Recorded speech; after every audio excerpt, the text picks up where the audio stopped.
L'argent, on s'en sert absolument tous les jours. Mais est-ce qu'on sait vraiment d'où il vient? Son origine, qu'on appelle la création monétaire, c'est un des mécanismes les plus importants de notre économie, et pourtant c'est un sujet qui reste assez flou pour beaucoup de monde. Alors aujourd'hui on va lever le voile sur ce processus qui est en fait assez fascinant. Bon, alors allons droit au but avec la question qui tue. D'où vient l'argent, au fond? Si la première idée qui vient en tête c'est « Ah, la banque centrale, la planche à billets », eh bien, la réalité est beaucoup plus surprenante que ça. Pour comprendre tout ça, voilà le programme. D'abord, on va s'attaquer à une idée fausse très tenace. Ensuite, on plongera au cœur du mécanisme, le fameux « les crédits font les dépôts ». Après, on verra comment tout ça s'amplifie avec le multiplicateur de crédit. Puis, on se demandera qui sont les gardiens du système. Et enfin, on découvrira un truc assez fou, comment l'argent peut aussi disparaître. Allez, on commence par la base. Il faut d'abord déconstruire l'idée la plus répandue sur le rôle des banques. On a tous un peu cette image en tête, non? La banque, c'est une sorte de grand intermédiaire. On y dépose notre épargne et la banque utilise cet argent pour le prêter à d'autres. Logique. Sauf que ce n'est pas vraiment comme ça que ça se passe. En réalité, les banques commerciales ne font pas que faire circuler l'argent. Elles le créent. Oui, la grande majorité de l'argent est créée à chaque fois qu'une banque accorde un crédit.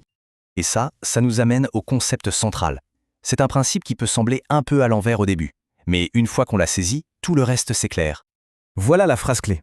La première partie, les dépôts font les crédits, ça va, c'est intuitif. C'est l'idée qu'on a tous, la banque utilise les dépôts pour faire des prêts. Mais c'est la deuxième partie qui change tout. Les crédits font les dépôts, c'est là le secret. C'est ça le véritable moteur de la création monétaire. Ce qui est assez dingue à comprendre, c'est que l'argent d'un prêt ne vient pas d'un autre compte ou d'un coffre-fort. Non, il est créé à partir de rien, ex nihilo, par une simple écriture comptable. La banque crédite le compte de l'emprunteur d'une somme qui n'existait pas une seconde avant. Le processus en lui-même est d'une simplicité déconcertante. Une entreprise demande un prêt, la banque analyse le dossier, dit oui, et hop, par un jeu d'écriture, l'argent apparaît sur le compte. Et cet argent tout neuf, il peut maintenant être dépensé et commencer à circuler dans toute l'économie. Alors, on a vu qu'une banque pouvait créer de l'argent. Mais l'histoire ne s'arrête pas là.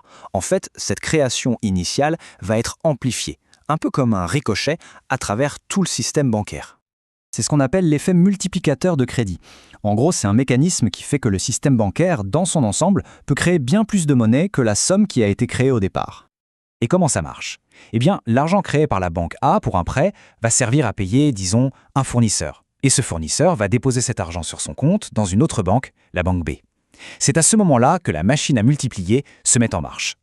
Prenons un exemple concret, c'est toujours plus simple. Imaginons un premier prêt qui a créé 1 000 €. Cet argent est donc déposé à la banque B. Alors, la banque B ne peut pas prêter la totalité de ces 1 000 €. La loi l'oblige à garder une petite partie en réserves obligatoires. Disons pour l'exemple 1%. Ça fait donc 10 € qu'elle doit mettre de côté. Mais le point crucial, c'est qu'après avoir mis ces 10 € de côté, il lui reste 990 €. Et avec ces 990 €, la banque B peut à son tour créer un nouveau prêt. Prêt qui sera déposé dans une banque C, qui mettra 1% de côté et prêtera le reste. Et ainsi de suite. C'est ça, l'effet multiplicateur. Là, on pourrait se dire, mais attendez, ce système peut s'emballer et créer de l'argent à l'infini. Heureusement non. Il y a des règles et des institutions qui sont là pour encadrer tout ça. Ce sont les gardiens du système. Il y a 3 acteurs principaux. D'abord, les banques commerciales. Ce sont elles qui créent la grande majorité de l'argent qu'on utilise tous les jours, la fameuse monnaie scripturale. Ensuite, le trésor public, mais son rôle est plus modeste, il s'occupe juste des pièces. Et au-dessus de tout le monde, il y a la banque centrale.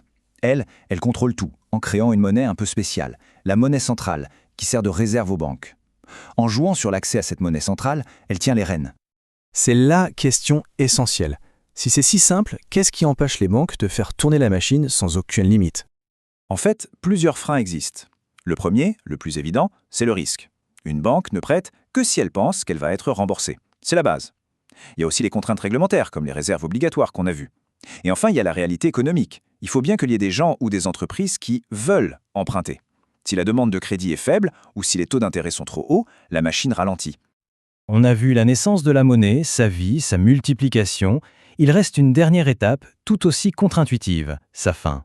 La logique est assez implacable. Si l'argent est créé quand un prêt est accordé, que peut-il bien se passer quand ce même prêt est remboursé? Eh bien, il se passe exactement l'inverse. Chaque fois qu'une mensualité de crédit est remboursée, la monnaie correspondante fait le chemin inverse. Elle n'est pas mise de côté, elle n'est pas stockée, elle est tout simplement détruite. Elle disparaît des bilans comptables. La quantité totale d'argent en circulation dans l'économie se réduit. Quand on met tout ça bout à bout, on arrive à une conclusion assez vertigineuse. La quasi-totalité de l'argent qui circule est en fait une dette.